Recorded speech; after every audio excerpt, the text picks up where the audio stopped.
Au démarrage, j'ai galéré comme tout le monde. Il faut quand même comprendre, et des fois je le vois, des gens au bout d'un mois, ils espèrent avoir 10 000 abonnés, ce qui est littéralement quasiment impossible quand tu te lances. Les premiers posts étaient dégueulasses, c'était nul, il y avait que ma mère et mon demi-frère qui likaient, et puis au bout d'un moment, ça a commencé à prendre 2-3 messages sympas, etc. Puis ça te donne envie de continuer, de partager ton expérience.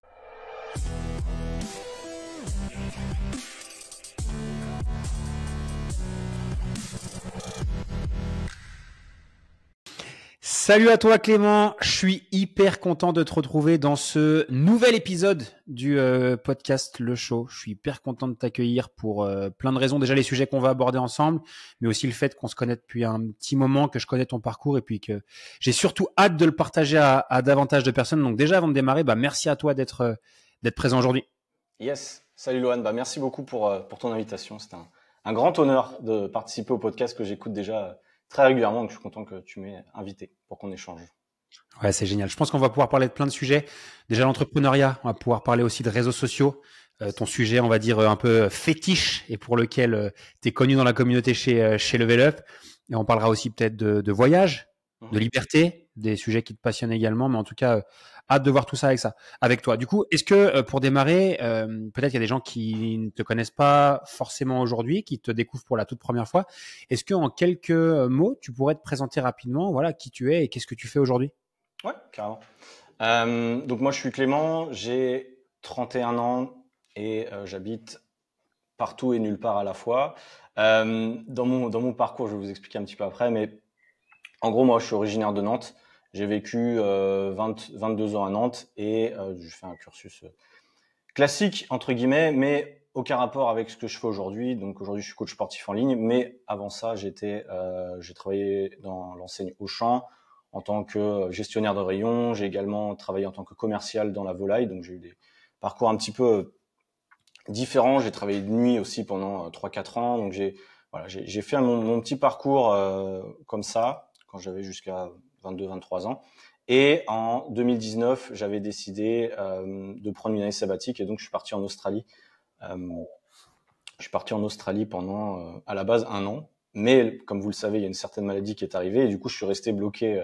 Je suis resté bloqué là-bas. Ou en tout cas, j'ai pris la décision de rester. C'était soit je rentrais et soit je restais et puis on voyait ce qui se passait.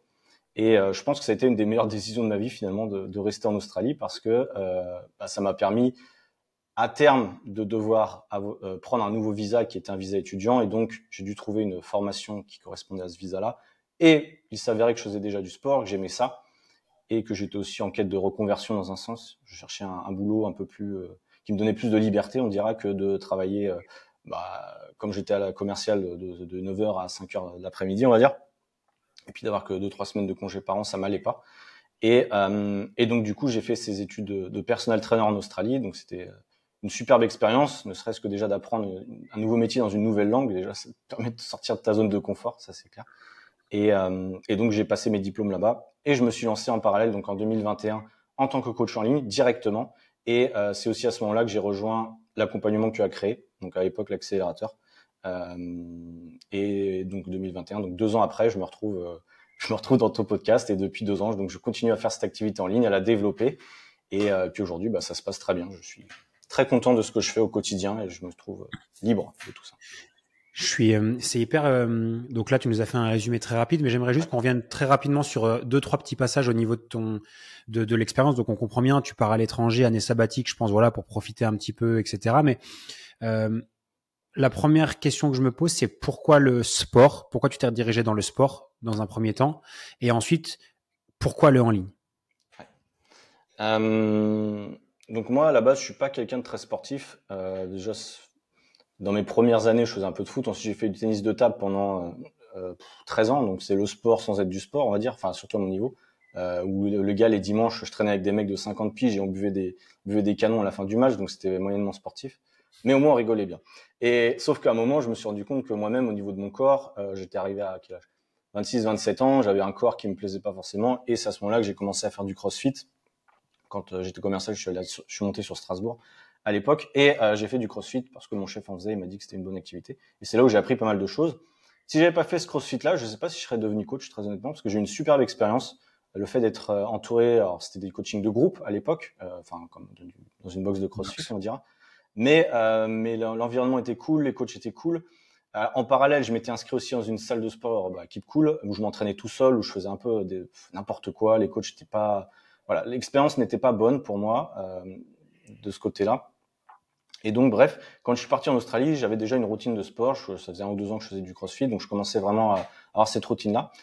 Et il s'est avéré que quand je suis arrivé en Australie, j'étais dans des maisons, comment on dit, d'accueil entre guillemets, avec d'autres étudiants internationaux. Et donc ça, c'était une superbe expérience évidemment. Et il s'avère que je m'entraînais donc régulièrement là-bas. On allait s'entraîner dehors et je proposais aux gars de la maison dans laquelle j'étais, on était une dizaine, d'aller s'entraîner avec moi. Et c'est à ce moment-là que j'ai commencé à donner des cours entre guillemets. J'étais pas coach, mais juste j'avais peut-être plus de connaissances que certains. Et je donnais des cours à d'autres gens, des Japonais, des Argentins, des Mexicains, etc. Et je pense que c'est venu de là, parce qu'après, tout au long de mon expérience en Australie, je continue à m'entraîner et j'ai beaucoup bougé. J'ai fait le tour de l'Australie et à chaque fois, je rencontrais de nouvelles personnes et je les coachais. Et je pense que c'est né de ça. Après, quand le Covid est arrivé, on s'est tous posé plein de questions sur notre vie, est-ce qu'on veut continuer ce qu'on fait, etc. Et je me suis dit que je trouvais ça cool. Et après, pour répondre à ta deuxième question, pourquoi en ligne? Moi, c'était clair et net que je voulais faire du en ligne. Parce que même avant que je parte en Australie, j'étais en quête d'un nouveau métier où je cherchais un business, entre guillemets, à créer. Je voulais créer quelque chose, en tout cas, c'était sûr. Et je voulais être libre géographiquement. Donc, j'avais pas vraiment l'envie de le faire en présentiel parce que, forcément, on est trop lié à ses clients, on peut pas bouger comme on veut. Et ça correspondait pas au style de vie que je voulais adopter, en fait, derrière. Comme ça qu'il y a eu le raisonnement, si tu veux, de partir en ligne.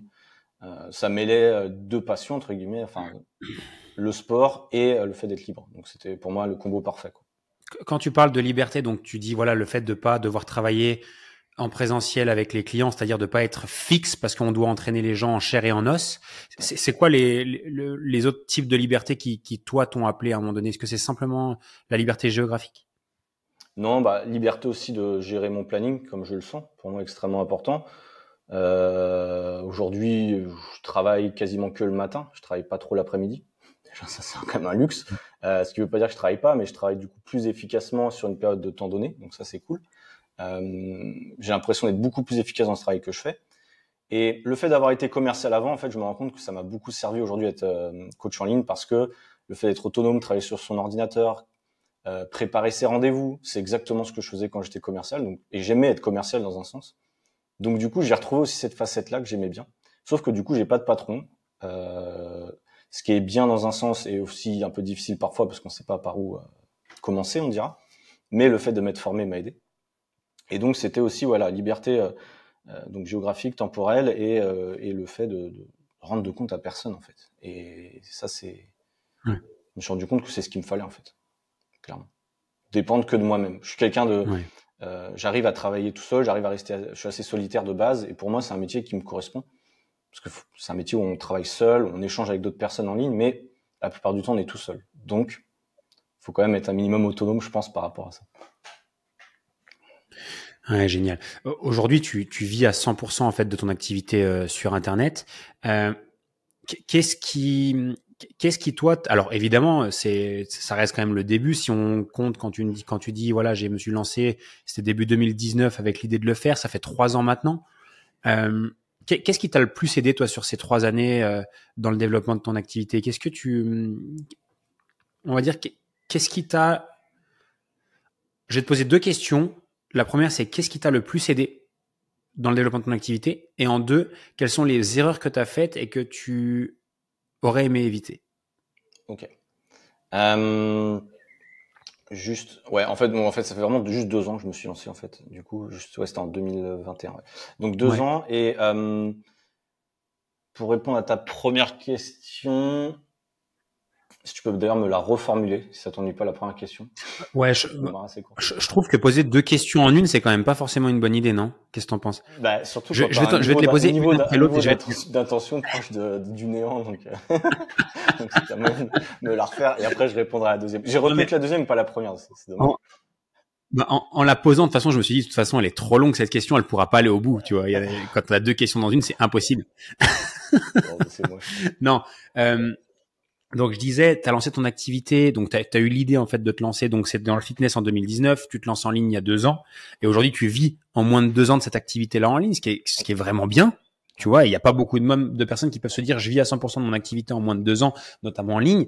Ce qui est normal en soi, c'est que ça prend un peu de temps. Mais ma question, c'est qu'est-ce qui, toi, t'a le plus aidé dans le développement de cette activité-là et dans le développement de ce projet? Ouais. D'ailleurs, je fais juste un aparté. Ça va peut-être répondre un peu à ta question, mais en fait, ce qui m'a beaucoup aidé au démarrage, c'est que j'avais une raison de le faire qui était très forte. En février 2021, je me souviens très bien de ce moment-là.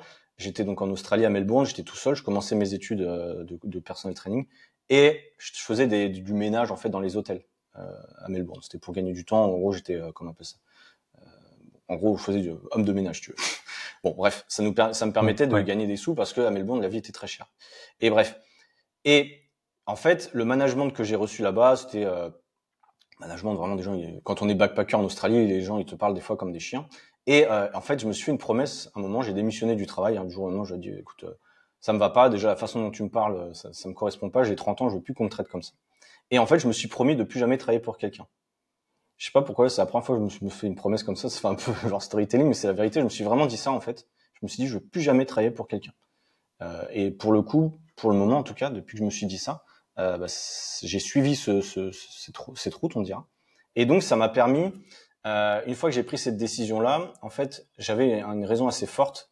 Et du coup, j'ai vraiment bien charbonné au démarrage. J'ai créé beaucoup de contenu. Je me suis, comme dit, je me suis formé. Et je pense que c'est ce qui m'a aidé le plus en réalité. Parce que je pense que les 2-3 premières semaines, j'ai voulu un peu aller dans tous les sens.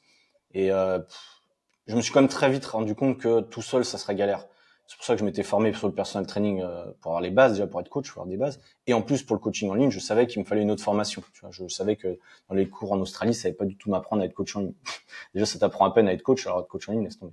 Mais en gros, et du coup, je sais que après, je t'ai suivi sur YouTube assez rapidement. Et en fait, j'ai pris la décision de passer à l'action aussi très rapidement. Moi, je voulais pas tergiverser 35 ans, sachant que j'avais aussi, comme j'ai dit, j'avais arrêté de travailler pour quelqu'un, donc j'avais plus de revenus en fait. Je m'étais mis dos au mur finalement, volontairement, pour me bouger le cul. En fait. C'était un peu l'idée.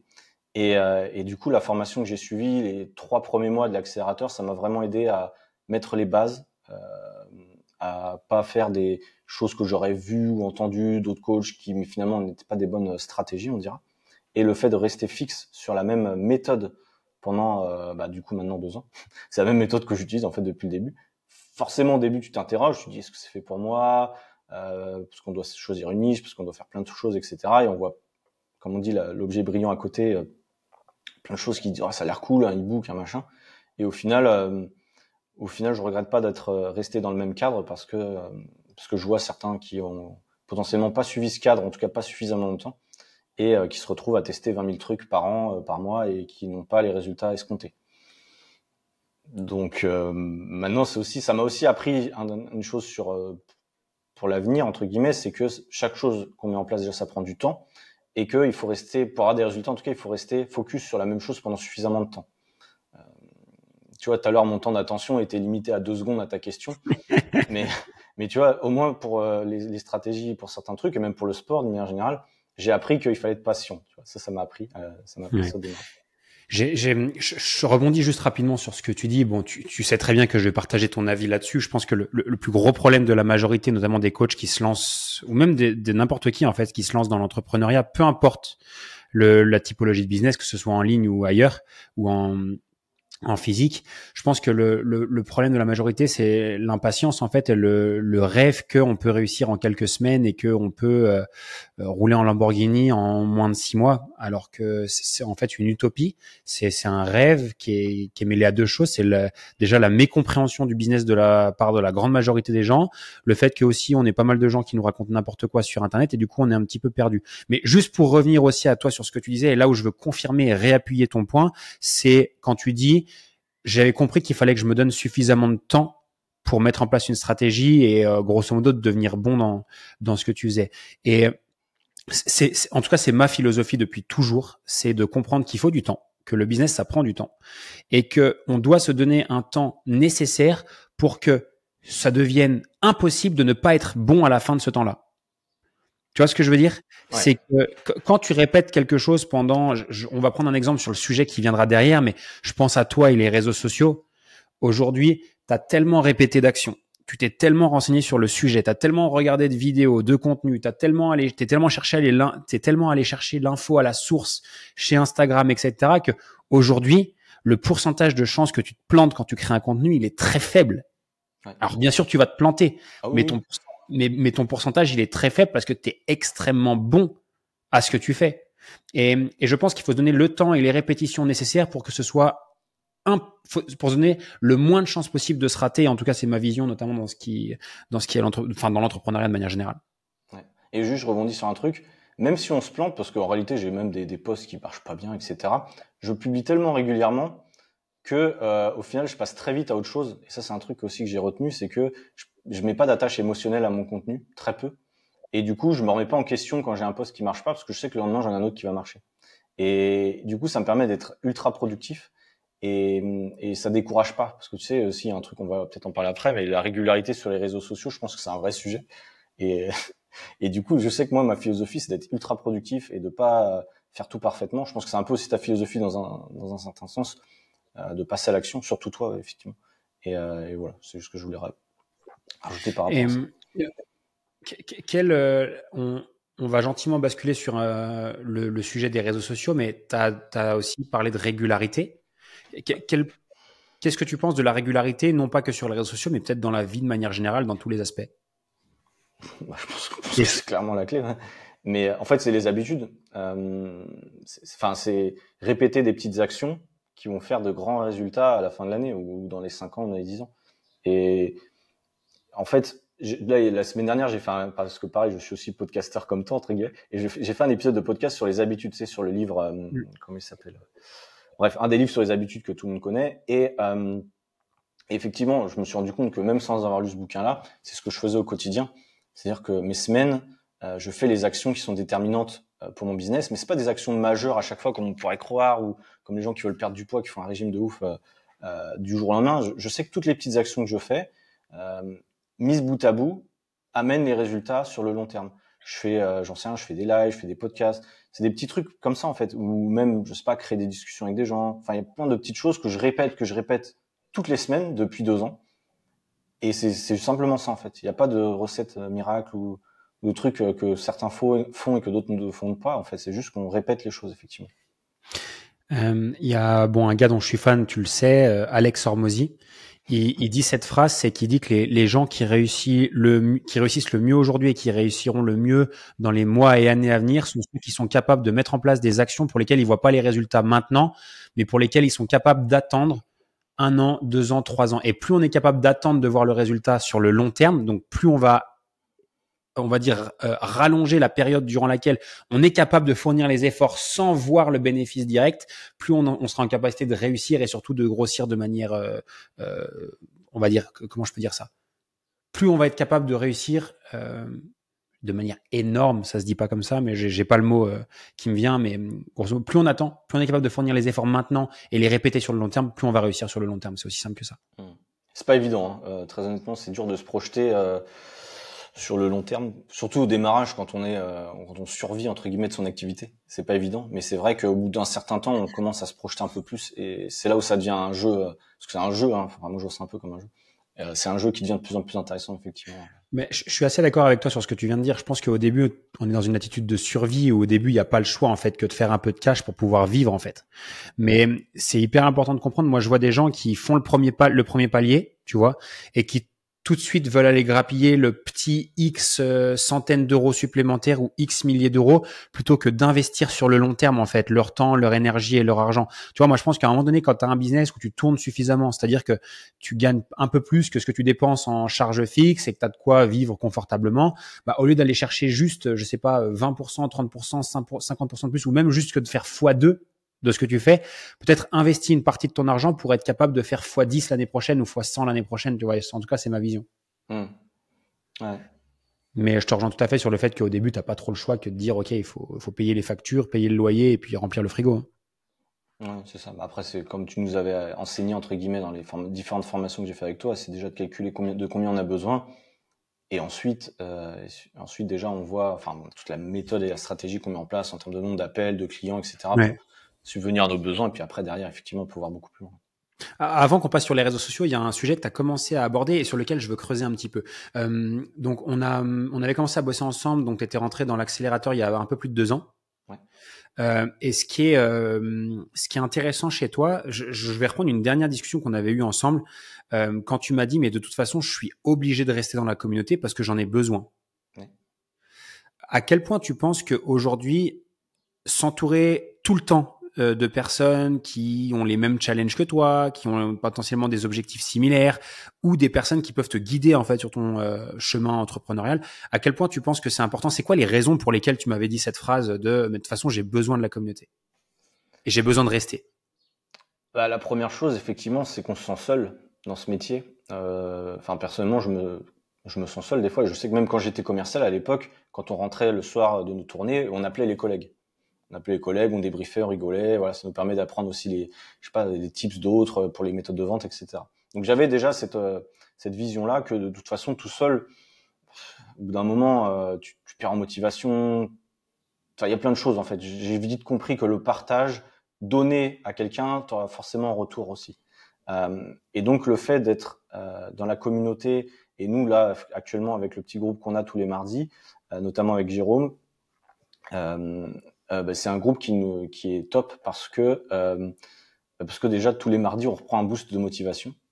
On échange sur des tips et des astuces, on met en place des choses que aussi tu nous enseignes, etc. Et en fait,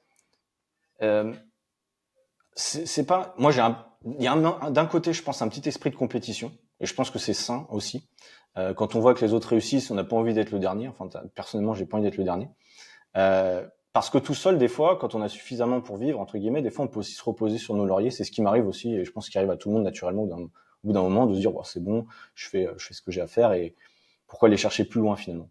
Et ça, c'est vite le piège en fait. Je pense que, comme dit souvent, à partir du moment où tu arrêtes d'apprendre, bah en fait, t'es mort. C'est un peu le truc souvent dit. Mais c'est pareil, et c'est vrai que le fait de s'entourer, le fait déjà d'écouter des podcasts avec plein de gens qui ont réussi dans le domaine et d'échanger en live avec d'autres coachs ou des formateurs, etc.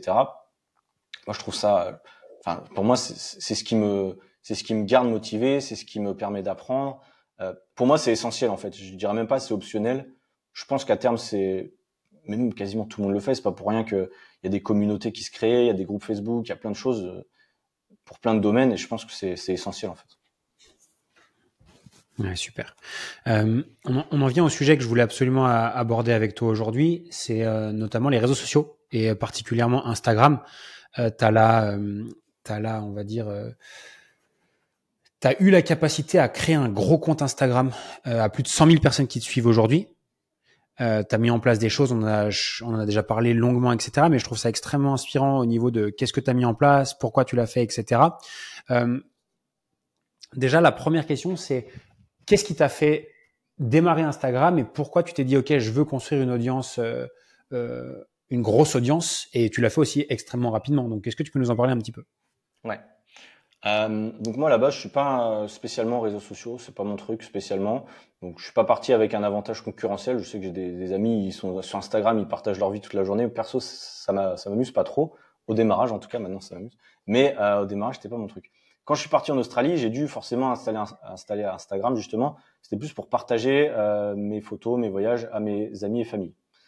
Du coup, au début, c'était comme ça. Et je me suis rendu compte qu'en fait, dès que tu rencontrais quelqu'un en Australie, tu échangeais pas les numéros de téléphone, tu échangeais ton Instagram.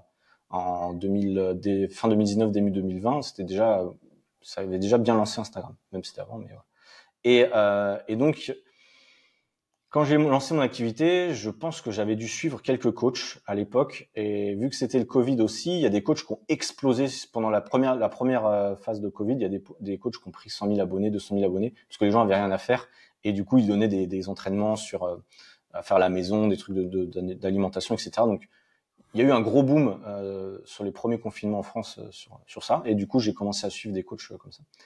Et en fait, moi, le système d'infographie notamment.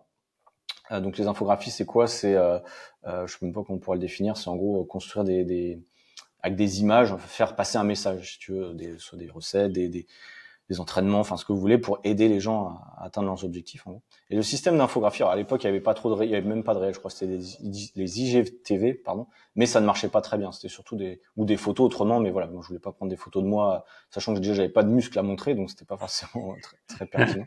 Et je me suis dit, je vais vraiment jouer sur le côté valeur, donner de la valeur aux gens.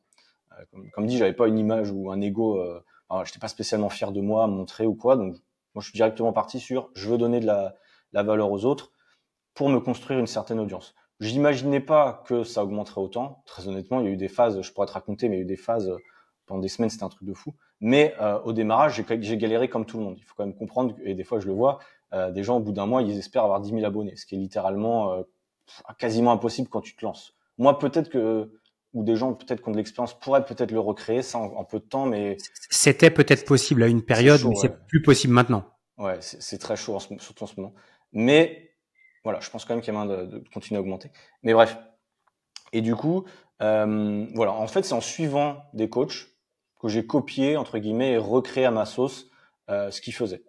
Surtout des coachs américains au démarrage. J'ai suivi 10-15 coachs américains. J'ai regardé leurs infographies, j'ai utilisé des sites qui analysaient un petit peu, et moi-même j'ai analysé leurs posts, ce qui marche pas, et j'ai recréé à ma sauce en fait sur mon compte, en testant des choses. Les premiers posts étaient dégueulasses, c'était nul, il y avait que ma mère et mon demi-frère qui likaient, et puis au bout d'un moment, ça a commencé à prendre 2-3 messages sympas, etc. Puis ça te donne envie de continuer, de partager ton expérience. Et en fait, moi je faisais ça en parallèle de mes études quand j'étais de personal training en Australie. Je faisais mes cours de mémoire lundi, mardi, mercredi ou un truc comme ça, ou lundi, mardi, et mercredi, jeudi, vendredi, je créais du contenu. En fait, je passais vraiment beaucoup de temps à ça. Et donc voilà. En fait, j'ai pris goût assez rapidement à la création de contenu, sachant que je faisais que des infographies, donc je montrais pas mon visage. J'avais pas la pression de faire des réels au démarrage, parce que ça c'est assez difficile aussi quand on n'a pas l'habitude de se montrer, de faire des stories. Je suis parti sur le truc le plus facile possible pour être régulier et pour pas que ça me prenne trop la tête, soit pas, tu vois, tu peux pas passer de l'anonymat complet à faire des réels hyper qualitatifs du jour au lendemain. Je pense qu'il y a des étapes quand même à passer, et le fait d'avoir fait des infographies, ça m'a beaucoup aidé en fait. Tu parles d'infographie, mais tu as surtout parlé du fait que je voulais apporter de la valeur aux gens. Comment est-ce qu'aujourd'hui, parce que évidemment, je pense pas qu'il y ait que les infographies à faire aujourd'hui, mais qu'est-ce que tu conseillerais à quelqu'un qui nous écoute, peu importe son business, ok, quand il s'agit d'Instagram, comment est-ce qu'on apporte de valeur? C'est quoi vraiment de la valeur? Et qu'est-ce que toi, tu recommanderais avec ton expérience et surtout avec tout ce que tu as vu? Parce que je pense que tu as une belle vision d'ensemble aujourd'hui. La première chose, effectivement, c'est de connaître son audience, chose que je ne connaissais pas au démarrage. Mais bon, en gros, moi, je me suis toujours dit, qu'est-ce que j'aurais aimé savoir quand je me suis lancé? Enfin, c'est un peu le truc de base, mais c'est un peu ça. C'est moi, je m'adresse à des débutants. J'ai été débutant il y a encore peu de temps. Quelles sont les questions que je me posais et quelles sont les réponses que j'aurais aimé avoir? Et du coup, c'est tout simplement comme ça que j'ai créé des posts. En fait, c'était pas aller chercher des trucs ultra compliqués, des trucs ultra complexes, parler de prise de masse et de perte de poids et de bodybuilding et de machin. En fait, non. Faut rester un peu cohérent, suivre quand même une ligne directrice, je pense. Tu vois. Ouais. Franchement, ce que tu dis, c'est hyper parlant et je vais rebondir dessus parce que je sais que c'est une erreur que moi je commets très fréquemment et pourtant j'en suis conscient. Hein. C'est de parler de sujets qui moi m'intéressent au stade où j'en suis, alors que c'est pas forcément des questions que se posent les gens qui me suivent. Tu vois ce que je veux dire? Donc ça me paraît intéressant pour moi, mais en réalité ça l'est pas pour les gens qui me suivent parce qu'ils en sont pas encore là ou c'est pas du tout le type de questions qui se posent à ce moment-là. Ça c'est un vrai débat et moi je me posais la question tout à l'heure en marchant justement. Les gens qui te suivent depuis 1 ou 2 ans. Forcément, ils sont à un autre niveau aussi. Et en fait, c'est difficile parce que soit tu prends le parti de suivre ton audience initiale et du coup de scaler avec eux, entre guillemets, et d'être avec des choses un peu plus précises, ou alors tu prends le parti de constamment parler à des débutants, et du coup, forcément, des gens qui ont 1 ou 2 ans d'expérience, ils vont peut-être moins te suivre, ça va moins leur parler. Et c'est ça, je pense que c'est un peu difficile des fois de trouver. C'est un peu difficile. Je sais plus où c'est que j'ai entendu ça, mais le sujet était extrêmement intéressant. Donc il parlait, donc je pense que c'est la même chose, c'est YouTube. Mais de toute façon, on va pas se mentir que n'importe quel réseau social, ça répond à la même psychologie humaine, c'est les mêmes grands principes qui s'appliquent, etc. Et en fait, il expliquait. Ah oui, mince, j'ai bouffé son prénom. C'est un entrepreneur qui aide les femmes à perdre du poids post-accouchement aux États-Unis. Je crois que c'est plus d'1 million d'abonnés sur sa chaîne YouTube et j'ai bouffé son prénom. Bref, je leur mettrai ou s'il me revient après, je leur dirai. Et en fait, il expliquait, il disait plutôt que se dire OK, est-ce que je m'adresse aux nouveaux ou à ceux qui sont au niveau débutant ou à ceux qui sont un peu plus avancés, en fait, il dit plutôt que de choisir l'un ou l'autre, bah, c'est en fait de faire les deux. Ok. Et en fait, alors lui notamment dans son discours, c'est ok, du contenu qui va toucher un peu plus la masse et un contenu qui va toucher un peu plus directement des gens qui sont à un autre stade dans mon contenu. Ça va être généralement des contenus un peu plus approfondis ou des contenus un petit peu plus longs généralement, comme toi tu peux faire du podcast ou etc etc. Donc il disait plutôt que se dire soit l'un soit l'autre, bah pourquoi pas faire les deux en fait. Et c'est exactement, et effectivement, en fait, c'est ce que j'ai fait aussi, sans vraiment le réaliser, mais c'est exactement ce que je fais aussi. Je fais des posts très très classiques, avec des recettes, des entraînements débutants, des gens qui n'ont jamais fait de sport de leur vie. Et à côté de ça, j'ai mon podcast où là, par contre, on rentre dans le détail et comme toi tu fais finalement. Et c'est vrai que bah, finalement, mon audience fidèle et qui a un peu plus d'expérience, ils écoutent souvent le podcast. Et les gens qui me découvrent passent par les infographies, les choses plus classiques. Donc en fait, oui, finalement, on peut mêler les deux. Je viens de retrouver le nom du gars là sur YouTube. Il s'appelle Jared Beckstrand. Et en gros, je suis dans son mastermind et il partageait ça en fait, que c'était sa façon de faire sur YouTube, du débutant très large à faire du volume sur des mots-clés très recherchés et des contenus un peu plus approfondis et notamment un peu plus longs. Ouais. D'ailleurs, je rebondis sur ça. Dans la stratégie de contenu, moi, je sais que j'ai des posts, des formats de posts, je sais que ça cartonne. Et en fait, j'hésite pas à forcer un peu là-dessus. Et même si c'est pas toujours aligné avec mes valeurs et parce que machin, parce que moi j'ai souvent dit oui, les recettes ça vous fait pas perdre du poids, ce qui vous fait perdre du poids c'est de comprendre la méthode, le déficit calorique, etc. Sauf que les gens ce qu'ils veulent des fois c'est juste des recettes. Faut pas chercher des fois toujours donner ce que nous on veut donner, mais aussi comprendre ce qu'eux ils veulent. Et du coup des fois je mets un peu mon ego de côté ou voilà certaines choses de côté pour donner ce que vraiment les gens veulent, pour attirer l'audience entre guillemets et derrière, alors je mets des grosses guillemets on le verra pas, mais les éduquer. C'est un peu ça. Ouais. Donc ouais, c'est souvent ça, c'est donner aux gens ce qu'ils veulent et ensuite leur expliquer vraiment le process. C'est comme quand on fait des entraînements, même moi ça m'arrive, je vais en poster un d'ailleurs ce soir, entraînement, j'en sais rien, HIIT, abdos, et je mets en bas perte de gras. Évidemment qu'ils vont pas perdre du gras en faisant que ça, mais faut aussi jouer, et souvent on voit ça, mais il faut jouer avec les règles du jeu sur les réseaux sociaux. Faut pas hésiter des fois à mettre des titres un peu aguicheurs, tout en restant cohérent. Et moi, je l'explique très souvent derrière dans la description le raisonnement, ou alors dans le contenu derrière, j'explique le raisonnement. Mais si on joue pas avec les règles du jeu sur Instagram, personne verra le contenu. Et au final, si personne voit le contenu, ben on aide personne. Donc, généralement, moi, c'est comme ça aussi que je vois la chose. Si tu peux approfondir là-dessus, du coup, c'est quoi selon toi les règles du jeu, du coup, à comprendre du moins pour grossir son audience et derrière la convertir. Peut-être on va d'abord parler de grossir l'audience et peut-être de la convertir en client derrière. Ouais. Okay. Pour faire grossir l'audience, il y a un truc qui est très simple. Tu vois, je prends mon téléphone, il y a rien de plus facile. Tu vas dans la petite loupe en bas à gauche, c'est la page Explorer et tu regardes ce qui marche. Honnêtement, si ton contenu il arrive dans la page Explorer, t'as tout gagné. Ou alors dans les hashtags, dans les gros hashtags. Et en fait, il suffit de regarder ce qui marche. C'est pas compliqué. Moi, tu vois, je viens d'ouvrir mon truc. Moi aussi, j'ai les premiers trucs que j'ai. Bah, bon, là, c'est pas toi, mais c'est quelqu'un qui s'inspire de toi. Oui, voilà, bah lui, je connais, mais voilà, c'est exact. En fait, on fait tous la même chose et tu le vois bien. Moi, ouais, voilà. Et on voit très bien en fait ce qui marche pas. Et en fait, ce qu'il faut comprendre, c'est que les tendances, elles évoluent aussi pas mal chaque année. Et que, donc, à un moment, c'était toujours les réels, c'est à fond. Là, maintenant, j'ouvre ma page Explorer, j'ai 2 réels et j'ai 1, 2, 3, 4, 5, 6, 7, 8. J'ai 8 infographies, notamment, et j'ai énormément de carousels. C'est un truc de fou, je sais pas si tu as vu depuis les derniers mois. Là, j'ai que des carousels, moi, qui s'affichent. Alors, il y a 2 raisons à ça. C'est que moi, je crée des carousels et que je regarde beaucoup. Donc, forcément, l'algorithme, il comprend aussi que j'aime les carousels. Donc, je pense qu'il m'en montre. Mais en fait, ça dépend des tendances. Et en fait, c'est pour ça que moi, dès que j'ouvre la page Explorer, je regarde ce qui se fait. J'enregistre les posts qui me semblent intéressants. Et en fait, après, je les recrée à ma sauce. Et j'ai fait ça depuis le début, en fait. C'est pour ça qu'il y a vraiment pas il y a rien de secret. Après, l'idée, c'est quand même de garder une trame et de pas juste prendre des trucs un peu au hasard parce que sinon c'est pas très cohérent, je pense. Mais moi, en tout cas, c'est comme ça que j'ai fait au démarrage, en suivant une dizaine de personnes qui me semblaient intéressantes, souvent des gens aux États-Unis qui ont souvent pas mal d'avance, notamment sur ce que nous on peut faire, pour éviter de rajouter du contenu francophone qui est déjà présent, parce que c'est toujours un peu pareil. Mais en tout cas, il y a la place pour tout le monde. Maintenant, c'est vrai qu'on a un peu tendance à faire un peu tous la même chose. Donc moi, j'essaye un petit peu de me différencier, notamment sur les réels, en faisant des choses un peu plus détentes et marrantes.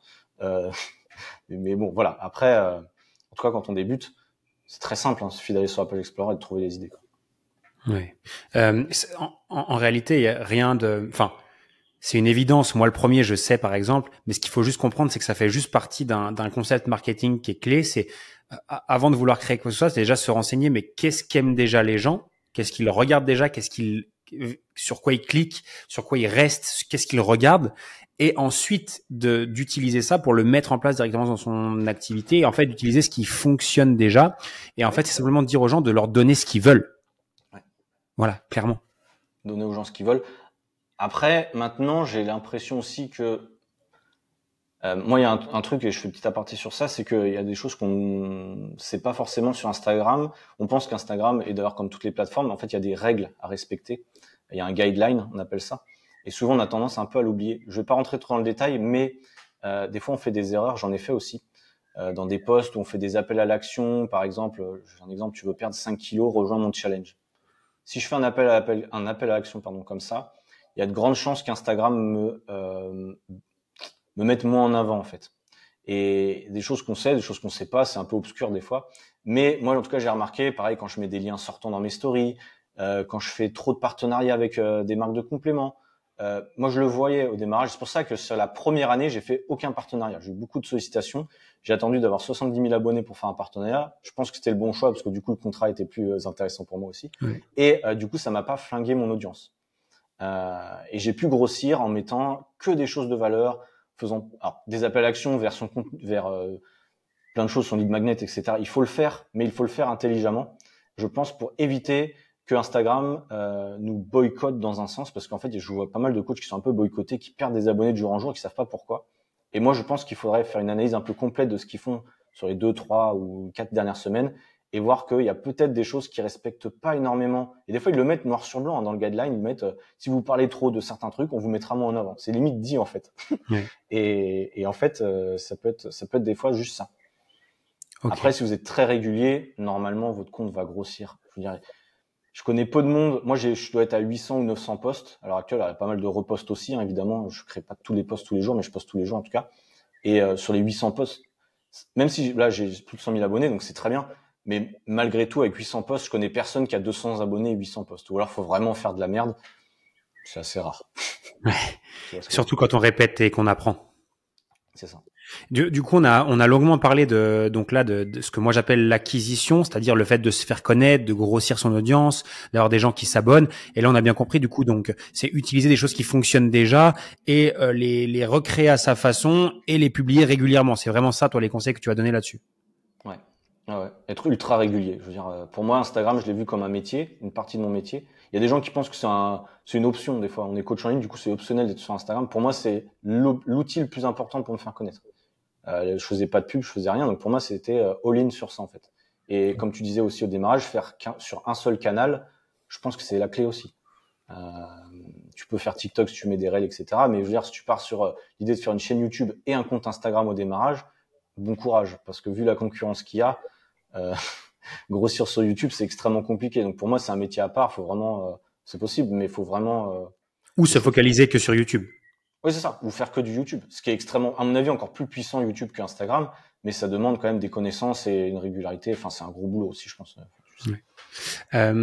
Du coup, alors c'est donc là on vient de parler de toute la partie voilà grossir sa visibilité, grossir son audience, etc. C'est pas la partie dont je suis moi personnellement le plus fan et c'est pas non plus celle que je maîtrise le mieux. Moi, j'ai un petit compte, j'ai un petit profil, etc. Et c'est vrai que je passe très peu de temps dans le fait de me dire mais comment je peux toucher plein de monde, etc. Il y a un truc qui moi m'intéresse depuis toujours. En fait, c'est pas forcément le nombre de personnes, mais surtout le nombre de personnes qui achètent. Et en fait, quand on a un business, peu importe la nature de son business et peu importe comment on utilise Instagram pour ce business-là, le but ça va être ok de se faire connaître, mais surtout de faire en sorte que des gens achètent. À la fin, c'est quand même la finalité de tout business, c'est-à-dire de vendre un produit ou un service en échange d'une rémunération et la délivrer à ses clients et les faire continuer avec nous le plus longtemps possible, peu importe. Bref, t'as compris l'idée. Je te pose d'abord une question avant de rentrer dans le vif du sujet, mais selon toi, est-ce que si tu avais continué avec notamment que des infographies, etc., est-ce que tu penses que tu aurais pu développer ton activité comme tu la développes aujourd'hui ou est-ce qu'il y a un autre paramètre qui doit rentrer en compte à un moment donné? Je pense pas que je l'aurais développé de la même manière. Les infographies aujourd'hui, ça a plus du tout la même valeur qu'avant. On en fait tous. Et on ne se démarque pas avec une infographie. C'est très difficile. Faire des recettes, faire des entraînements, les gens, ils enregistrent ton post, ils likent, ils commentent rarement. Donc tu peux avoir des tonnes de likes. C'est pour ça que les likes sur Instagram, à la limite, on s'en fout un peu. Jusqu'à un certain point, on s'en fout. Et c'est pour ça que moi, le fait d'avoir créé un podcast en parallèle, je l'ai créé l'année dernière, donc ça fait un an et demi que je l'ai. Je suis persuadé que ça m'a beaucoup aidé parce qu'aujourd'hui, tous les appels que j'ai avec des gens, je dirais 60% à peu près, c'est des gens qui viennent de mon podcast.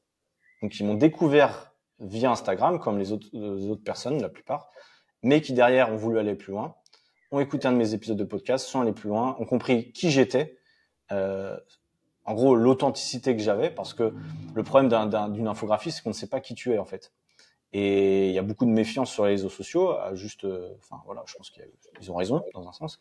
Et si tu veux connaître quelqu'un, il faut l'entendre parler, il faut l'entendre réagir, faire des interviews, enfin voilà. Et je sais que moi, le podcast, c'est vraiment le format qui m'a débridé, qui m'a permis d'avoir des clients, qui m'a permis de vivre de mon coaching, en tout cas qui m'a permis de scaler assez rapidement. Après, tu as les stories, tu peux aussi voilà montrer qui tu es, etc.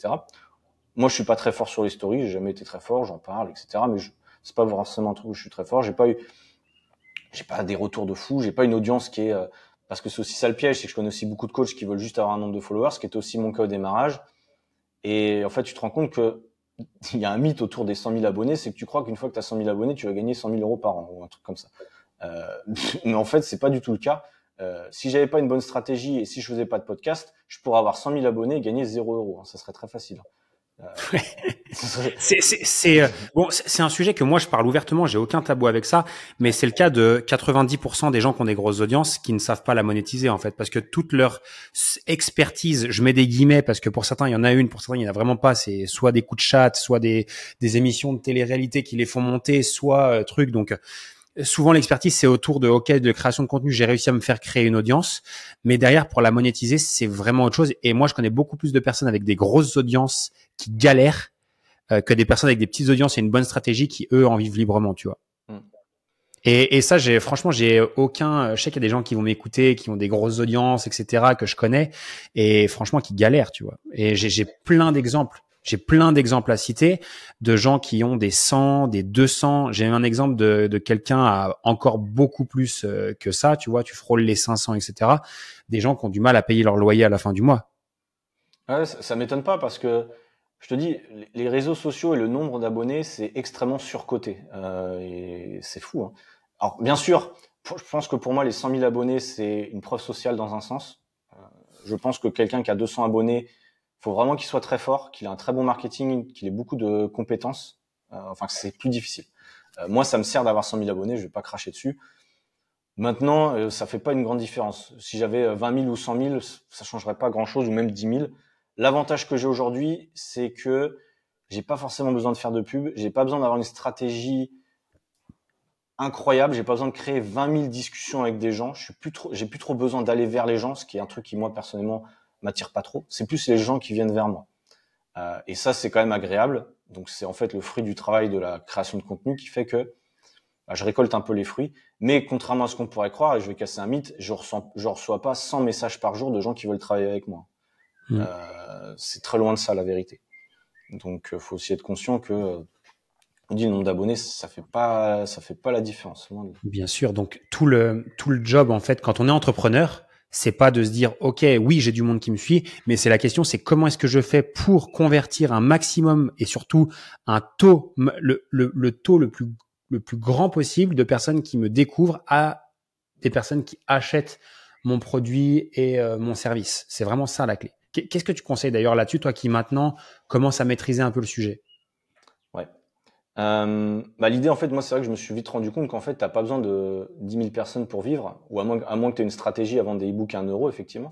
Mais si tu as une stratégie comme tu nous enseignes, on a besoin de 20-25 personnes en simultané, encore même parfois moins, par mois. Donc, si on fait le calcul, c'est ce que tu nous as enseigné aussi, hein, je vais répéter, mais en gros, il faut un nombre d'appels donnés, donc créer un nombre de discussions, etc. En fait, c'est des mathématiques, hein, globalement. C'est un peu ça. Donc, l'idée, c'était ça. Et puis aussi d'avoir de la récurrence. On a parlé de communauté tout à l'heure. Moi, j'ai créé une communauté avec mes élèves qui, je trouve, est assez intéressante. Ça fait 9 mois que j'ai créé cette communauté avec un groupe WhatsApp. J'ai un taux de renouvellement qui est, j'ai pas calculé, mais je pense qu'il est au moins 2 fois supérieur à ce que j'avais avant. Ce qui fait que j'ai beaucoup moins besoin de courir après les clients. Ce mois-ci, je vais peut-être avoir que 1 ou 2 clients en plus, parce que j'ai un peu lâché du lest sur certains trucs. Mais j'ai tellement de récurrence qu'au final, je vais avoir un très bon mois quand même. Enfin, pour ce que j'ai besoin. Récurrence, juste pour les personnes peut-être qui comprendraient pas le mot, c'est le nombre de personnes qui restent avec toi, en fait, tes clients qui restent avec toi de mois en mois. Ouais. Je trouve que c'est ultra important d'avoir une très bonne relation avec ses élèves, de pas juste leur vendre un truc et puis ensuite de les laisser se débrouiller. Moi, je préfère largement renouveler un élève avec qui ça se passe bien qu'aller chercher 3-4 élèves où c'est qui tout double, il y en a ils vont lâcher l'affaire au bout de 2 mois. Donc voilà, moi c'est ma vision, je préfère une très bonne relation avec mes élèves, quitte à en avoir des fois moins, quitte à leur faire payer plus. Comme dit, hein, les prix augmentent aussi en fonction de certains trucs. Mais voilà, en tout cas, moi c'est comme ça que je vois la chose. Après, il y a plein de méthodes qu'on a mis en place. Moi, je sais que les podcasts, ça a bien marché. Les lives aussi, je fais des lives tous les dimanches. Enfin, quand je suis dispo, mais en tout cas, très régulièrement, je fais des lives. J'ai remarqué que j'étais un des seuls coachs à faire des lives. Il y a peu de coachs qui font des lives. Je trouve ça extrêmement dommage. Tant pis. Mais en tout cas, moi, ça marche bien. Ça permet aux gens qui te découvrent, parce que souvent, c'est les gens qui te découvrent qui arrivent sur les lives en général, parce que l'algorithme, en plus, montre au nouveau. Ça permet de prendre une avance sur les autres coachs, en fait. Si un gars, il suit, ou une fille, elle suit 5 coachs dans la semaine, si t'es le premier qui pop le dimanche à faire un live et que les autres ils vont apparaître vite fait par l'algorithme par un hasard, elle va te poser 1 ou 2 questions et il y a de grandes chances que derrière tu puisses faire un appel à action, réserver un appel et le transformer en client. Moi je sais que j'ai beaucoup de clients aussi qui sont arrivés et qui m'ont dit j'ai dû voir un live de toi et ensuite j'ai réservé l'appel. Il y aurait pas eu de live, j'aurais pas réservé d'appel. Parce que c'est pas suffisant de créer juste des posts ou juste des réels où on fait un peu le con des fois, où on compare des trucs parce que c'est plus suffisant à l'heure actuelle. C'était peut-être suffisant il y a 4-5 ans quand il y avait peu de coachs, mais aujourd'hui, je pense qu'il faut montrer plus de personnalité et les lives, en tout cas, et les formats longs comme tu fais, notamment, marchent très très bien, je trouve. Ce qui est, moi, je te parle d'un constat que je fais. Donc moi, ça fait à peu près 8-9 ans là que je suis dans des business en ligne différents. Et moi, en fait, ce que je rencontre, ce que je me rends compte, mon constat, il est que bon, il y a de plus en plus de concurrence et bon, bonne, mauvaise, mais il y en a aussi de plus en plus de bonnes et aussi de plus en plus de mauvaises. Ce qui veut dire qu'en fait, le marché il se complexifie pas mal. Tu as des gens qui sont de plus en plus méfiants parce qu'il y a les mauvais. Et également, ils ont de plus en plus de mal à faire la différence entre les très bons parce qu'il y en a de plus en plus qui vont, et ça va être comme ça à l'avenir, qui vont être de plus en plus bons.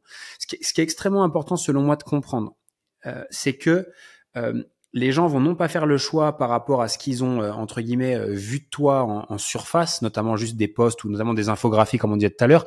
Moi, dans mon cas, ça va être des réels, tu vois, ou des petites citations que je mets sur Twitter, par exemple, que j'utilise. Moi, les gens vont pas travailler avec moi parce qu'ils ont vu une citation Twitter. Ce qu'ils ont besoin de voir avant ça, c'est est-ce qu'ils aiment bien ma personnalité, qui je suis, comment je parle, mes idées, etc.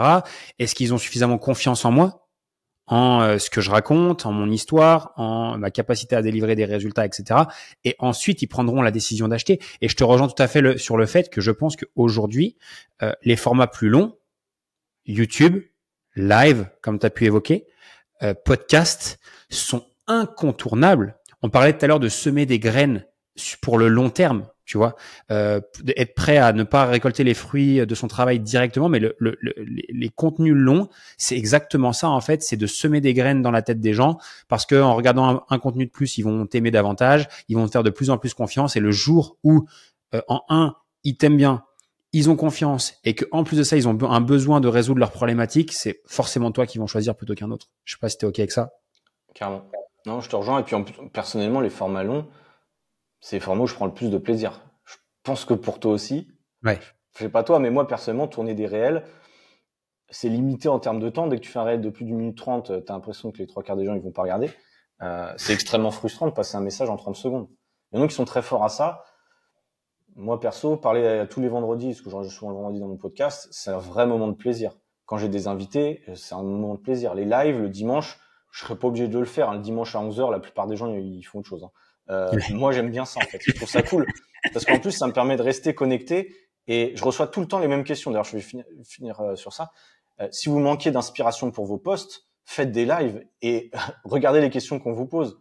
Est-ce que le jeûne intermittent, ça fait perdre du poids? Quels sont les exercices pour perdre le gras du ventre? C'est tout le temps la même question, hein, vraiment. Et puis, bon, des fois, je sors un peu de mes gonds et puis on rigole bien parce que quand ça fait 2 ans que tu as les mêmes questions, au bout d'un moment, bah, t'as envie d'encastrer quelqu'un dans un mur. Mais en tout cas, on rigole bien dans les lives. Et souvent, ce qui en ressort, c'est que les gens aiment bien le franc-parler. Je dis des gros mots des fois. Il n'y a pas de filtre, tu vois, en live. Donc globalement, il faut rester cohérent aussi. Mais moi, je sais que j'adore faire des lives. Même si les questions, c'est toujours les mêmes, ça me permet de rester connecté avec la réalité de mon audience. Parce que comme dit, au bout de 2 ans, bah, des fois, ou même plus, il y a des gens qui sont sur le réseau depuis 10 ans, c'est difficile en fait de savoir ce que les gens veulent, des fois. On oublie qu'en fait les gens ils débutent, ils savent pas ce que c'est une protéine, ils pensent que prendre la whey protéine, ils vont devenir massifs d'un coup. Il y a des fois on oublie des trucs de base et on est obligé de faire des lives pour se rappeler en fait ça. Et moi ça m'aide beaucoup en fait. C'est extrêmement puissant. Qu'est-ce que tu partagerais aujourd'hui, Clem, si je vais te prendre un exemple, je vais te prendre mon exemple, c'est-à-dire que je suis sur Instagram, c'est pas mon canal privilégié, mais j'ai envie de le développer. Alors non, je vais te le prendre différemment. Imaginons que c'est mon canal privilégié, je veux le développer, etc. Qu'est-ce que tu me conseillerais de faire si tu devais me donner de 2 à 3 conseils? Qu'est-ce que tu me conseillerais de faire maintenant pour m'assurer de bâtir mon audience dans les 12 prochains mois et de pouvoir la grossir? Ouais. Ce que je conseillerais déjà, donc, c'est de faire effectivement une étude de marché entre guillemets, ou voir un peu ce que proposent les coachs qui ont la même niche que toi. Ça c'est la base déjà, de voir ce qui marche pas. Sans ça, c'est impossible de vouloir recréer un truc ou un truc qui À l'étranger aussi. Ouais, carrément. Moi, j'ai tout pompé à l'étranger. Hein. Clairement, j'utilise le mot pomper parce que c'est la réalité au démarrage. Quand tu sais pas, tu sais pas. Hein. Oui, moi, j'ai toujours copié-créé entre guillemets en partant de l'étranger, des États-Unis parce qu'ils sont souvent en avance. Au niveau des tendances, tu vois, les posts qu'on fait des fois en format Twitter, etc. C'est clairement un truc qui vient des États-Unis il y a 2-3 ans et que c'est arrivé en France il y a peu de temps. Enfin voilà, il y a plein de choses là. Donc déjà, être au fait de son marché, extrêmement important. Au démarrage, moi, ce que j'ai fait, c'est un truc que les gens ne font pas malheureusement. J'ai fait du démarchage. Je suis allé voir d'autres coachs. J'ai créé beaucoup de discussions. Je mettais à peu près 30 minutes par jour à créer des discussions, à les follow d'autres personnes. Alors, je faisais pas du follow à la masse parce que ça, effectivement, Instagram va pas aimer. Mais il faut se bouger. Les gens vont pas arriver naturellement vers vous, c'est sûr à 100%. Il faut trouver des moyens organiques entre guillemets de créer votre audience. Donc, allez commenter les posts. Il y en a qui le font. Hein. Il y a beaucoup de coachs qui commentent mes posts d'ailleurs pour créer leur audience. Je supprime pas quand c'est bien fait, quand c'est apporter de la valeur sur d'autres comptes. C'est très bien. Allez commenter des comptes où, par exemple, le coach oublie de répondre ou ne répond pas, vous pouvez aller répondre. Mais en tout cas, je pense que sur les 2-3 premiers mois, il faut connaître son marché, connaître ce qui marche et surtout se bouger et pas attendre que les gens arrivent. Parce que si on attend que les gens arrivent, on va certainement aller dans le mur. Ça, il y a de grandes chances. Et puis à partir de ça, analyser au bout d'un mois ou 2, je pense, notre contenu, voir ce qui marche pas et surtout voir ce qu'on aime faire. Parce qu'il faut pas se forcer, à mon avis, à faire un format qu'on n'aime pas. C'est pas parce que ça marche qu'il faut le faire en fait. Je sais qu'il y a des gens qui sont pas à l'aise à se montrer, à faire des réels. En fait, moi j'ai compris un truc, c'est que il y a plein de formats de réels que tu peux faire sans montrer ton visage, juste en parlant, en faisant des petits montages, etc. Ou j'en sais rien. Enfin, il y a plein de trucs marrants en fait que tu peux faire. T'es pas obligé de sortir ta caméra, parce que des fois juste sortir sa caméra et parler comme ça, 5 astuces pour perdre du gras, putain, c'est difficile, oui. Tu vois. Surtout au début. Surtout au début. Mais t'as plein de formats différents qui sont peut-être plus adaptés à toi, et les gens vont le ressentir. Les gens vont le ressentir si tu es à l'aise, si tu prends plaisir, même si au démarrage, forcément, tu ne seras pas trop à l'aise et tu es un peu en panique. Mais de toute façon, il faut se lancer. Moi, je regarde mes premiers réels, c'était nul. Mes premières stories, c'était nul, comme tout le monde. Et plus ça va, plus je suis à l'aise. Et plus maintenant, généralement, on me dit que je suis pas trop mauvais à parler, comme là dans le podcast. Tu vois. Alors qu'à la base, je bégaye au bout de 30 secondes. Hein. Vraiment, je suis extrêmement mauvais à l'oral. Et je suis très content d'avoir fait énormément de podcasts, de live, de machin, pour que ça marche. Donc, trouvez le format qui vous correspond le mieux, prendre plaisir avec ce que vous faites. Si vous voyez la création de contenu comme une perte de temps ou comme quelque chose de vraiment trop difficile, vraiment trouver le format qui vous va. Parce que je vois trop de gens qui se forcent sur des formats qu'ils aiment pas. Et c'est comme pour le sport, si vous faites effectivement que de la corde à sauter, du rameur, vous allez peut-être dépenser plus de calories, mais si ça vous correspond pas, au bout de 2 mois, vous allez lâcher l'affaire. Et moi, je vois ça aussi comme ça sur la création de contenu. Trouver ce qui nous va, quoi. Et les formats évolueront. Moi, je sais qu'en ce moment, je prends beaucoup de plaisir à créer des carousels. Là, j'en ai créé 2 ce matin. C'est des trucs un peu plus poussés où tu fais des trucs sympas. Et en plus, ça marche mieux en ce moment sur Instagram. Donc, mais ça dépend. Ouais, super. Pour terminer, Clem, déjà merci beaucoup pour tous les partages et tous les tips et astuces. Et franchement, personnellement, je te rejoins sur plein de choses. Et puis, de toute façon, je pense que les réseaux sociaux sont, quoi qu'il arrive, un un apprentissage perpétuel, tout simplement parce que les règles changent tout le temps. Peut-être qu'aujourd'hui on va avoir TikTok, Instagram, LinkedIn et YouTube. Demain peut-être qu'il y en a un ou peut-être deux d'entre eux qui sauteront et ce sera peut-être deux autres. Aujourd'hui, au moment où on parle, c'est peut-être les réels qui sont poussés à bloc. On voit qu'ils commencent à baisser en ce moment et peut-être que demain les réels ce sera complètement dead comme les IGTV sont dead ou des choses comme ça. Donc tout évolue. Je pense que le principal c'est juste de comprendre encore une fois les grands principes marketing de pourquoi quelqu'un s'intéresse à un compte, un profil, une entreprise ou à une personne et comment est-ce que cette personne-là ensuite va acheter. On en a parlé, c'est la différence entre l'acquisition et le trafic et la conversion en nouveaux clients et c'est juste de bien comprendre ces principes-là. Mais voilà, de bien comprendre en tout cas la psychologie humaine, les réseaux sociaux, de pourquoi les gens s'abonnent et pourquoi les gens s'achètent et puis le cheminement entre les deux. Qu'est-ce que toi, pour terminer, Clem, je sais que tu as ton podcast et je sais que tu as beaucoup de points de vue là-dessus. On va s'adresser aussi ici à beaucoup de personnes qui sont entrepreneurs, qui ont des business, qui sont déjà existants pour certains, d'autres qui débutent. Quel est toi le conseil que tu aimes bien donner ou que tu aurais envie de partager? Ça peut même être hors sujet par rapport à tout ce qu'on a discuté aujourd'hui, mais est-ce qu'il y a un truc que tu aurais aimé partager sur cet épisode qui, tu penses, pourrait aider et impacter un maximum de personnes?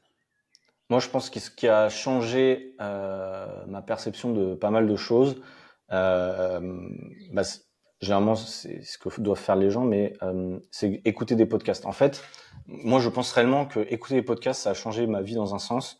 J'en écoute tout le temps. Déjà, je fais mes 10 000 pas avec ça. Et quand j'étais en Australie, il faut savoir que j'étais vraiment solo. Enfin, je connais pas d'entrepreneurs dans ma famille. Là-bas, je parlais avec des gens, soit c'était des backpackers, enfin des gens, voilà, on n'avait pas la même envie de changement de certains trucs. Et le fait de m'entourer, tu vois, tu as interviewé Quentin Randis, j'ai pas encore écouté l'épisode, mais je vais l'écouter. Quentin Randis, c'est un des gars que j'ai écouté aussi quand j'étais en Australie, parce qu'il avait le même parcours que moi, et il était coach en ligne. Donc en fait, je l'ai écouté, j'ai écouté d'autres coachs, j'écoute Eric Flack, j'ai écouté toi aussi quand tu as sorti ton podcast. Bref, plein de gars qui ont réussi dans le domaine dans lequel je voulais réussir. Et en fait, en m'imprégnant de leur mentalité, de ce qu'ils faisaient au quotidien, en fait, j'ai inconsciemment copié leurs habitudes, copié le mindset de se former, de lire des bouquins. Tu vois, il y a plein de bouquins que j'ai lus sur la dernière année. J'ai jamais lu autant de bouquins depuis toute ma vie, en fait. C'est la première fois que j'ai autant de bouquins. Et en fait, en ayant des routines de vie qui correspondent à l'objectif que je veux atteindre, en fait, ça marche. C'est sûr que si j'étais, tu vois, là, je suis avec un pote qui est un peu dans un mode de vie un peu différent. On dira, tout son temps libre, il le passe soit sur même pas créer, à regarder Netflix, soit à faire des trucs un peu, il procrastine beaucoup, tu vois, il fait pas grand chose. Et je me suis rendu compte que naturellement, j'aurais été comme ça aussi. Mais le fait d'avoir écouté donc ces podcasts, ces histoires qui ont été racontées par d'autres gens qui ont réussi dans le domaine que je voulais réussir, ça m'a beaucoup aidé. Et je vous invite juste à vous entourer, soit, parce que moi, comme je disais, j'étais loin, je connaissais aucun coach, donc soit vous entourer de façon digitale ou numérique, je sais pas comment on pourrait dire, de gens qui ont réussi, ou alors de vous rapprocher de communautés, comme on a dit aussi tout à l'heure, de gens, que ce soit en live ou en présentiel, de communautés de gens qui ont réussi, en fait. Pour moi, c'est juste la base, et comme ça, on adapte le style de vie, en tout cas les habitudes qui vont nous permettre d'atteindre l'objectif qu'on s'est fixé, je pense. Ouais. C'est hyper parlant. Je te partage un truc qui m'est arrivé pas plus tard qu'hier soir. En ce moment, je suis dans une phase business où tu sais, t'as des phases où t'es beaucoup moins motivé, t'as moins de trucs qui te boostent, t'as moins l'envie. Bref, en fait, c'est juste une phase normale du business. Mais en fait, ce que je me suis rendu compte, c'est que déjà, on a le droit de connaître ces phases-là et de se dire, ok, c'est normal que ça arrive. Mais il faut aussi commencer à avoir des petites méthodes au fur et à mesure pour revenir le plus vite possible dans une phase un peu plus haute. Parce qu'on va pas rester 6 mois en down en attendant le 6 mois d'après un peu en up et puis inversement. Et en fait, je me suis rendu compte d'un truc et franchement, ce que tu viens de me dire, ça a éclairé un peu mon idée. T'as dit le podcast, c'est un moyen en fait de s'entourer et de s'inspirer de personnes qu'on pourrait pas avoir à côté de nous. Mais moi, ce que je retrouve au travers des podcasts, et hier soir, en fait, je suis allé dans une réunion d'entrepreneurs où ils étaient 4-5. Je suis bien en dessous du niveau, donc en fait, j'ai même pas parlé, mais je suis juste venu pour écouter. Et en fait, c'est comme le podcast, j'ai l'impression qu'en faisant ça, on s'invite à la table. Par exemple, tu as un podcast comme peut-être celui qu'on est en train d'écouter là, c'est un échange entre nous deux aujourd'hui, mais quelqu'un qui l'écoute, c'est comme s'il avait une troisième chaise à notre table et il participe à la discussion. Et en participant et en s'intéressant à la discussion, etc., automatiquement, on va commencer à raisonner comme les gens, penser comme les gens, parler comme les gens, agir comme les gens. Et si on réfléchit, donc si on pense, si on agit, si on parle, si on met en place des choses comme ces gens-là derrière, automatiquement, qu'est-ce qui se passe? C'est qu'on va on met en tout cas toutes les chances de notre côté pour atteindre ce que ces gens-là mettent en place. Donc ton exemple, il est vraiment parfait, il me parle de ouf. Et je pense que voilà, le podcast, c'est un des rares moyens qui gratuitement te permet de t'inviter à la table de personnes auxquelles tu n'aurais jamais accès autrement. D'ailleurs, Clairement, on devrait les mettre payants, ces podcasts. Je sais pas ce que tu en penses. Mais... Non, non, mais en vrai, on donne tellement de valeur. Je pense que le podcast, moi, ce que je dis toujours aux gens qui me suivent sur Instagram, c'est écouter le podcast. Et moi, je donne tout, genre toute la valeur que je peux. Et comme toi, hein, aujourd'hui, on l'a compris. Et plus tu donnes, plus tu reçois. Mais c'est un truc de fou. Le podcast, limite, c'est des formations payantes, les podcasts. Enfin, tu vois. Non, je pense même que c'est plus que des formations. Le seul problème, c'est que c'est gratuit. Et parce que c'est gratuit, les gens y mettent très peu d'intérêt, très peu de valeur aussi en face. Et du coup, très peu de personnes appliquent ce qu'ils entendent. Alors que si on écoutait un épisode podcast et que derrière, on mettait en place ce qui a été raconté, dit ne serait-ce que 50%, ne serait-ce que 50%, mais ne pas passer au podcast d'après tant que ce qu'on a appris dans l'épisode précédent, on l'a pas fait, mis en place, testé, etc. Notre vie, elle changerait. Et le problème du podcast, c'est que c'est gratuit.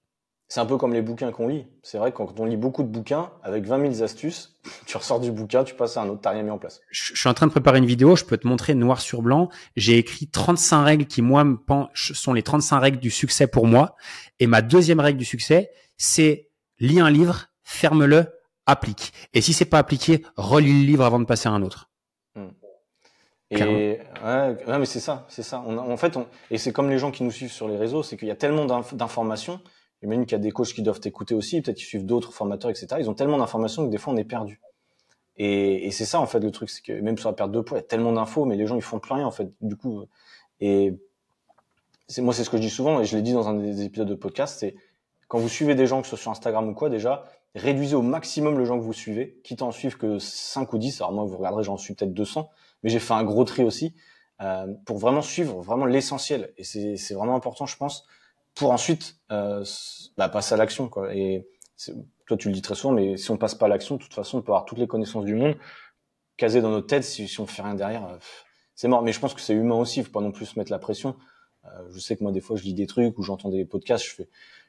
J'ai écouté un podcast tout à l'heure sur la bourse ou quoi. Ça peut pas dire que je vais forcément demain m'y mettre. Ça reste dans un coin de ma tête. Mais il faut effectivement, je pense, t'as raison, passer à l'action quand on écoute du contenu, parce que sans ça, on est une banque d'idées, mais si on est une banque d'idées sans faire des actions derrière, on peut aller très loin, quoi.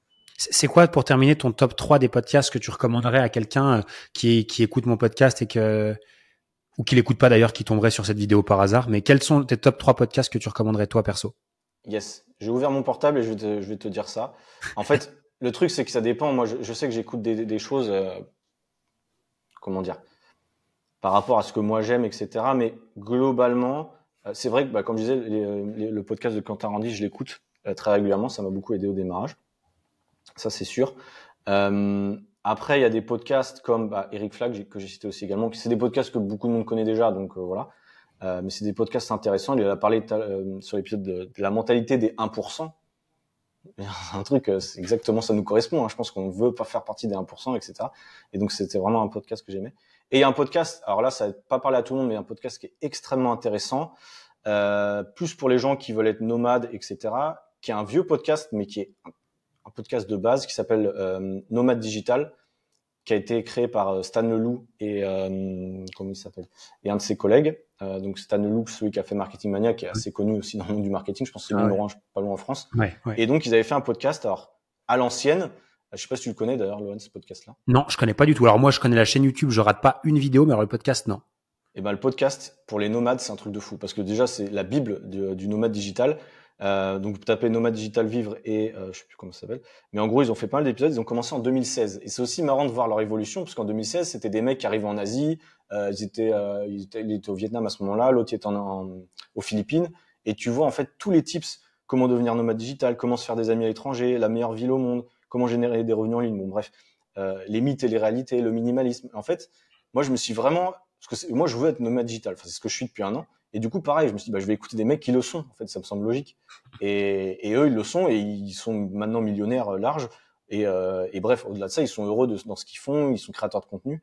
Et même si le podcast, il est un peu vieux, du coup, 2016, ça fait longtemps finalement. Mais il y a plein de choses qui sont encore d'actualité.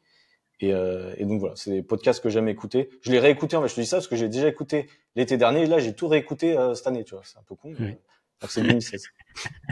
et donc voilà, c'est des podcasts de gens qui m'inspirent et en fait, dont le style de vie m'intéresse, en fait, dont je voudrais avoir le même style de vie. C'est simple que ça. Et puis le tien aussi que j'écoute évidemment, pas citer. C'est un bonus que j'écoute aussi très régulièrement. Et d'ailleurs, j'adore les formats interview comme tu as fait, donc c'est pour ça que je suis content que tu m'aies invité. Mais j'écoute aussi le podcast, je vais y arriver, The Bee Boost, notamment avec une de tes invitées. Tu vois, depuis, j'écoute tous ces épisodes que j'aime beaucoup. Et voilà, ça me permet aussi de découvrir de nouveaux podcasts, parce que je pense que ce qui est important aussi, c'est de s'ouvrir aussi à d'autres choses dont on n'avait pas forcément l'habitude. Parce que bon, les podcasts que j'ai cités, voilà, ils pensent comme moi, mais des fois, aller sur des podcasts de gens qui pensent un peu différemment, qui ont une vision différente, je trouve que c'est intéressant aussi pour pas être juste dans son truc. Donc, voilà. Génial. Clem, merci beaucoup pour l'échange déjà, pour les partages aussi. S'il y a des gens qui veulent regarder ce que tu fais, peut-être, est-ce que tu as des endroits où c'est préférable de te suivre? Bah ouais, évidemment. Vous pouvez me suivre sur Instagram si vous le souhaitez. Donc c'est Clément-du-bas personal trainer. Donc voilà, c'est le contenu fitness que je crée. Et vous avez mon podcast le podcast, vous allez voir le titre, hein, c'est Envie de changement. J'ai pas choisi ce titre au hasard, c'est vraiment mon état d'esprit dans le podcast. Et dans le podcast, en fait, moi je parle un peu de plein de choses. Je parle pas que de perte de poids. C'est pour ça que les gens qui me suivent, mes élèves, mes clients, etc., voient aussi ma vision des choses par rapport au voyage, par rapport à l'entrepreneuriat. Donc je parle un peu de pas mal de choses. Et je crois qu'on est rendu à l'épisode 64. Donc voilà, j'essaie aussi d'être ultra régulier avec ça. Sortir un épisode toutes les semaines. Donc voilà, si vous voulez retrouver. Génial. Génial. Clem, merci à toi pour ton temps. Et puis sûrement à très vite dans un prochain épisode, du moins j'espère. Avec plaisir. Merci beaucoup pour ton invitation. C'était un bon moment d'échange et puis ouais, avec plaisir pour le prochain. Merci Clem. Bye. Ciao.